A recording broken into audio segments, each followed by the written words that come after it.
Segunda-feira da 32ª semana do Tempo Comum. Eu sou o Padre Pedro Paulo e começamos agora mais um programa, a Bíblia no Mundo de Hoje.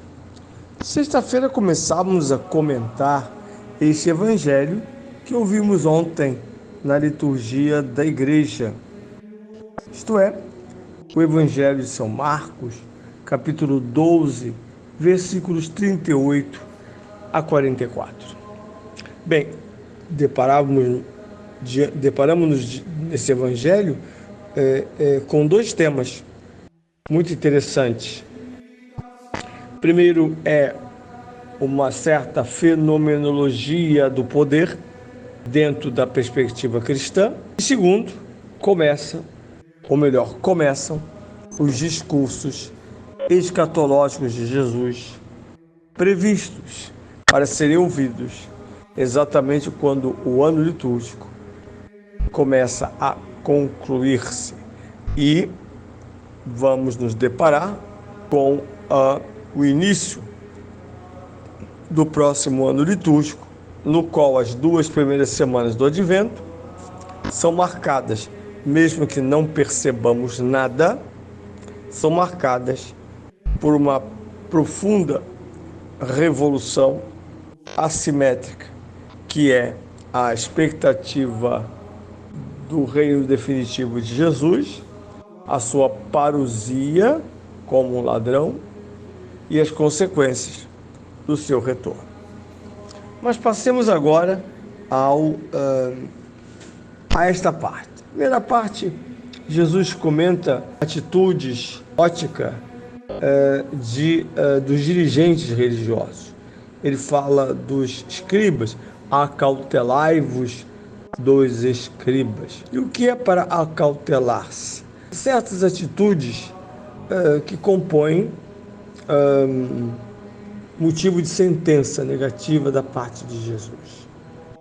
Desde um exagerado esmero com aparência, buscando com isso reforçar o prestígio que as vestimentas nos dão. É absolutamente verdade que entre um homem calçado com um sapato de cromo alemão, preto, brilhante, e um homem de chinelo, provavelmente nosso olhar vai valorizar e avaliar hierarquicamente o sapato sobre o chinelo. Com as mulheres, nem dizê-lo, a disputa termina quando as joias aparecem, diamantes, rubis. Tudo isso para dizer que do lado de fora há uma expectativa. E a crítica de Jesus é o excesso do lado de fora para atrair atenção, olhares e obter mais poder sobre as pessoas, a ponto de utilizar a própria religião como fonte de enriquecimento e de prestígio, além de ações reprováveis no campo moral, com aquilo que Jesus chama de devorar a casa das viúvas. É o modo pelo qual Jesus chama a atenção desta vontade de poder da qual deve acautelar-se o povo de Deus em relação aos escribas. Isso, óbvio, é uma chamada a todos nós sacerdotes, todos os leigos. Eu fico muito admirado como vai se criando aqui e ali uma elite leiga, gente que se sente acima da média batismal. Primeiro, por ter acesso livre. A sacristia se tornou hoje um lugar de leigos, um lugar de conversas, um lugar de encontros, um lugar que, terminado o seu trabalho, deve ser abandonado. Se é necessário, de fato, que tanta gente esteja envolvida com a preparação material da missa, todos devem permanecer envolvidíssimos pelo desenrolar-se da missa, que se chama, então, participação ativa e frutuosa. este entra e sai permanente não me inspira a noção de participação ativa e frutuosa.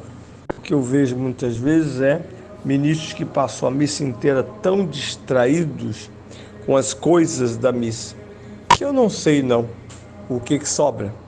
Além disso, imediatamente as vestes vistosas, e há um certo aparato, é muito fácil que eles também acreditem que, revestidos de uma certa autoridade, que na verdade chama-se investidura, eles possam agir sobre os outros fiéis, que eles chamam de comuns, ou de IBGE, de sei lá o quê. E às vezes, só colocando o dedo na ferida dos escribas, quantos não cumprem nem mesmo a sua função ordinária, que é visitar doentes, acompanhar doentes.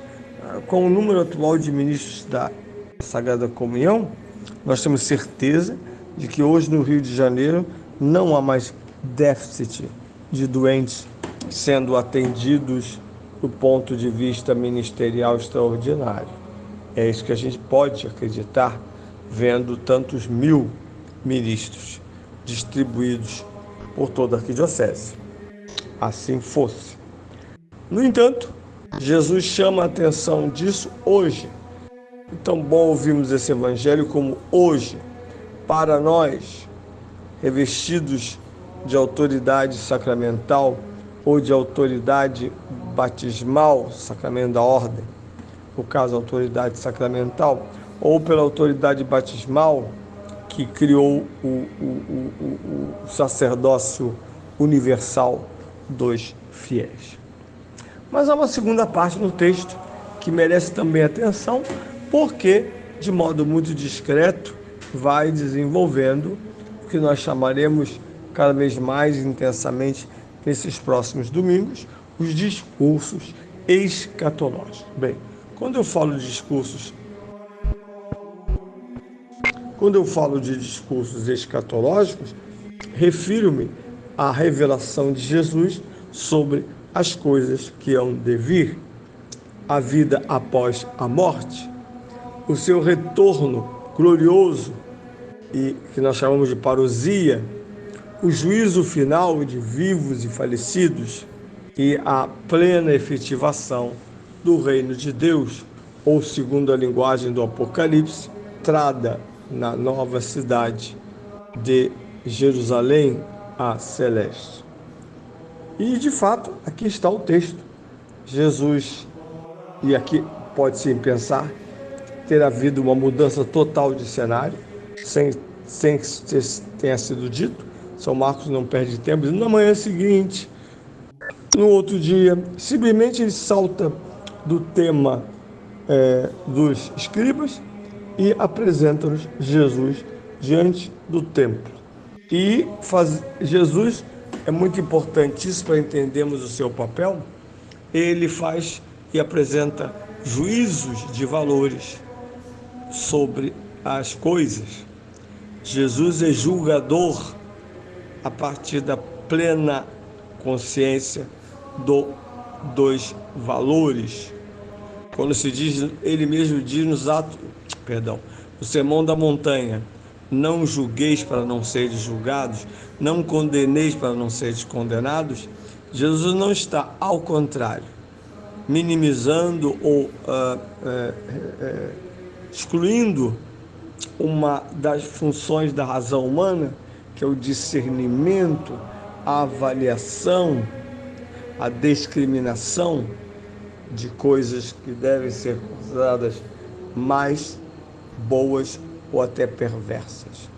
E aqui se trata, de fato, do tema da pobre viúva, a maior doadora de bens para o templo de Jerusalém, porque da meia moeda desta viúva, Jesus enxerga toda a potencialidade do reino de Deus.